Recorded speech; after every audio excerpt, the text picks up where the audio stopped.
Let's learn about partial pressure from beginner to expert, where we're going to think like an instructor so you can outsmart your instructor and ace the quiz or test or whatever. So, fractions and decimals and percentages, they're all different ways to represent a part out of a whole.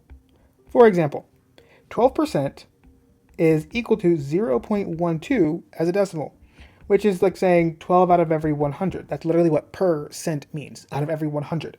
You could take this fraction and reduce it to 3 over 25, which is still just 0.12. So let's take this example. Each particle represents a mole of the gas. Calculate the mole fraction for each gas as a literal fraction, like you normally see it from elementary school, but also as a decimal and a percentage. Now, if we count up all of the particles here, if each of these particles represents 1 mole, we would count all the way up to 14. There are a total of 14 particles. So I'm going to put the wholes in the denominator. 14 is the total number of moles of gas, but 7 of those 14 are the blue gas. 3 of those 14 are the green gas, and 4 of those 14 are the red gas. These are literally fractions, but we don't usually want to represent them as fractions in science just because it's easier to put them in decimal, easier to compare them across things. So we're going to get mole fractions as decimals. 7 over 14 is 0.5000. I'm going to completely pretend like sig figs don't exist because who cares after the second week of chemistry, right? You may remember that to convert from a decimal to a percentage, you just multiply by 100. Which of these are going to be most useful practically? Decimals. So this is what we typically mean when we talk about the mole fraction. Now let's go ahead and calculate the partial pressure for each gas. We know something important here. The total pressure of the entire system is 150 atm. That's all of the gases, all 3 gases combined. Each of these 3 gases will contribute a partial pressure to this 150 atm. So to find the partial pressure, the generic equation is P subscript A, the partial pressure of gas A out of gases A, B, and C, for example, is equal to the mole fraction of gas A, which we actually calculated for each of these 3 gases already, times the total pressure. So we can go ahead and calculate the partial pressure for the blue gas up here. The partial pressure for the blue gas is equal to the mole fraction of the blue gas, 0.5000, whatever. Ignore sig figs for now. Now you have 150 atm is the total pressure. If you do this math, you'll get that the partial pressure of the blue gas is equal to 75 atm. Let's go ahead and calculate the partial pressure of the green gas. Partial pressure of the green gas is equal to the mole fraction of the green gas, so that's going to be 0.2143 times the total pressure, which is still 150, of course. And we're going to get that the partial pressure of the green gas is equal to about 32.1 atm. And then we have one more gas. The partial pressure of the red gas is equal to the mole fraction of the red gas, 0.2857, times the total pressure, of course. And that's going to give us a partial pressure for the red gas of about 42.9 atm. So partial pressure starts off pretty easy. So number 2, if the total volume is 27.0 liters, what is the volume of each gas? Now, when it comes to partial volume, it's the same logic. The volume of gas A, the partial volume of gas A, is equal to the mole fraction of gas A times the total volume. So let's just calculate the volume of the blue gas. The volume of the blue gas is equal to the mole fraction of the blue gas times the total volume. Now let's just replace what those pieces are. So that's going to give us 13.5 liters. Same logic applies, so you definitely can do the other 2 gases on your own. Answer quickly, what happens if you add up the volumes for each of these gases? You get the total volume. We're going to take it up a notch by looking at real gases. This container holds 4 gases, and each molecule represents a mole. So if you were to count up all of the molecules in this container, you're going to get 22. And then you can count up the parts of each of those gases over the total amount. This first gas is CO2. By convention, the black circle represents carbon and the red ones represent oxygen. This one is nitrogen gas, which makes up most of our air. By convention, blue represents nitrogen in models. Here we have H2O, or just water, and here we have H2, which is hydrogen gas. We need to calculate the molar mass for each one. Now let's just do some simple calculations, just simple counting. Out of the 22 moles of gas, the 22 particles you see here in this diagram, 1, 2, 3 are carbon dioxide. So we're making our literal mole fractions. Let's go ahead and do getting our decimals from these. So 3 over 22 is 0.136, and I'll fill in the rest. We have our mole fractions for the 4 gases in this mixture. It says calculate the partial pressure of each gas. We're just going to do that for carbon dioxide, but you'll see the structure is the same. So generically, the partial pressure of a gas in a mixture is equal to the mole fraction of that gas times the total pressure. So if we're going to care about carbon dioxide, it's going to be the partial pressure of carbon dioxide is equal to the mole fraction of carbon dioxide times the total pressure. So let's go ahead and actually replace these with the values that are real.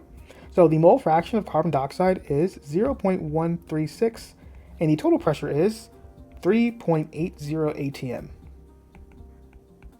And that's going to give us a partial pressure of about 0.517 atm. Remember, it's the partial pressure of that gas times the total pressure. So we can easily figure out the partial pressure of each of these 4 gases. For the next one, it says, what is the volume and mass of nitrogen present? So we are going to use the same logic, and that's this. The volume of a particular gas in a mixture is equal to the mole fraction of that particular gas times the total volume. We have the total volume is 245 liters. So we're going to do our calculation here, and we're going to get that the volume of nitrogen gas is going to be equal to 0.273 times the total volume of 245 liters, and that's going to give us about 66.9 liters of nitrogen gas. That is for the volume, but mass is a little bit different. Earlier, we did learn that moles and pressure and volume, they are all proportional. But mass is not. You have to use the molar mass, and the molar mass of a gas will depend on the actual identity of the gas itself. But it is pretty standard in terms of the calculation, so just be careful. We see that there are 6 moles of nitrogen gas, so 6 moles of N2, and that's going to give us an answer of 168 grams of nitrogen. A little review, because that will become important in some of your harder partial pressure problems. Number 5, find the temperature using PV equals nRT. Something interesting about the ideal gas law is that temperature applies to the entire system. So if you do have to calculate temperature or your given temperature, make sure that you understand that it applies to the entire system.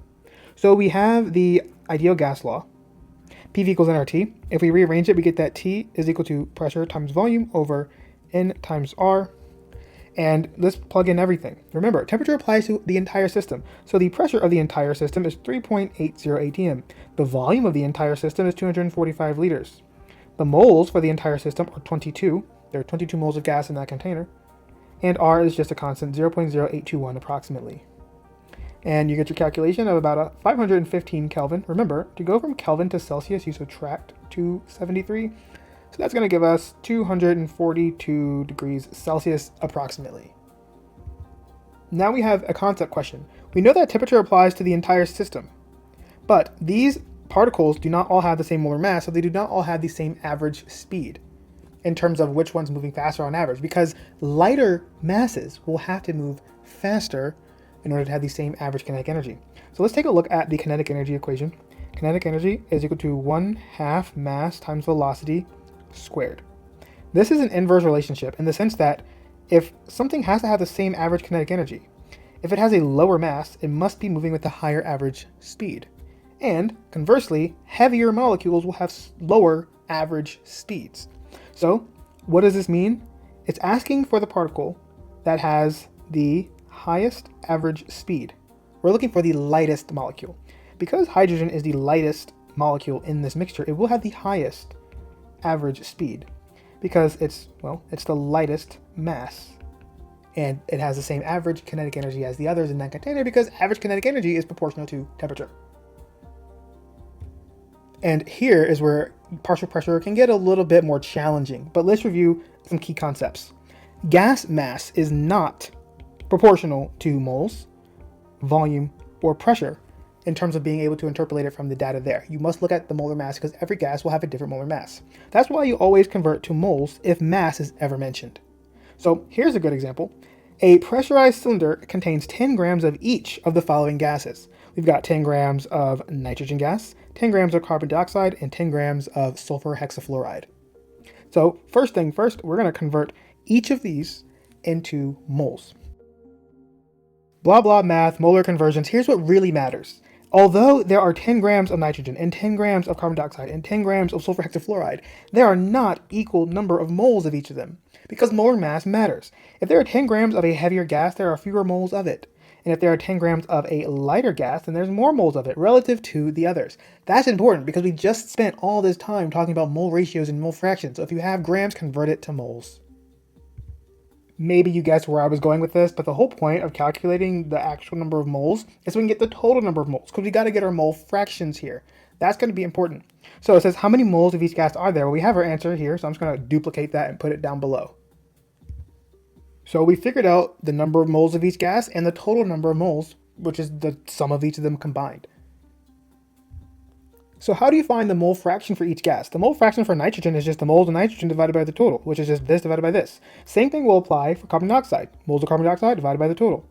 And then the mole fraction for sulfur hexafluoride is the number of moles of sulfur hexafluoride divided by the total. So let's just make it appear. We're going to convert these literal mole fractions into decimal mole fractions right now. Mole fractions do not have units because you're dividing moles by moles and the moles will cancel out, so you just have a dimensionless number. The mole fraction is like the key. From there you can do almost anything. Now let's do number 9. It says if the partial pressure of nitrogen is 275 kPa or kilopascals, find the partial pressure of the other gases. For 9 and 10 you can actually do them in any order because, like I said, once the mole fraction is known you can kind of unlock multiple ratios and ways to get things. Here's something cool though. Moles and pressure, they're all proportional to each other and also volume. So here's how you could do this in one option. If you know the moles of nitrogen gas, which we do, and you know the partial pressure of nitrogen gas, then you can set up a ratio with any other gas, or the total if you'd like. For example, the moles of carbon dioxide over the pressure, the partial pressure of carbon dioxide. So this is one option. As long as the math checks out, you can do multiple things in chemistry. Here's how it works here. We know that the moles of nitrogen is 0.357. And we know the partial pressure of nitrogen is given to us as 275 kPa. So we can figure out the partial pressure of carbon dioxide, this unknown here, if we know the moles of carbon dioxide. And we do. It's actually 0.227, which is right there. So using the butterfly method or cross multiplication, we can figure out what the partial pressure of carbon dioxide is. If you make a swap and you replace CO2 with SF6 and SF6, the same thing applies as long as you make the right swap over here. So lots of ways to get the right answer. The deeper into a problem you go, the more ways there are to find the answer sometimes. So we have the partial pressure of nitrogen, the partial pressure of carbon dioxide, and the partial pressure of sulfur hexafluoride if you decided to do it this way, but you can get them in multiple ways. So you could literally add this partial pressure plus this partial pressure plus this partial pressure to get the answer to number 10, which is the total pressure. Or you can use our trusty equation that says that the partial pressure of any particular gas in the mixture, let's just say nitrogen, is equal to the mole fraction of that gas, nitrogen, times the total pressure. Now, since we're solving for the total pressure, we need to divide both sides by the mole fraction. We know the partial pressure of nitrogen. It was given to us in a prior problem, and that is 275 kPa. And we know the mole fraction of nitrogen, which was given to us, or we calculated it to be 0.547, which is right there. So that allows us to calculate the total pressure in just one of many ways, which is roughly about 502.7 kPa. Now, of course, there's going to be some rounding error, so you might get 502.8 or something like that, but that is the approximate total pressure, and we just found it via one of many possible ways. So, what's the takeaway when it comes to partial pressure? Ratios. Ratios, ratios, ratios. But not just any ratios. Ratios between moles, volume, and pressure.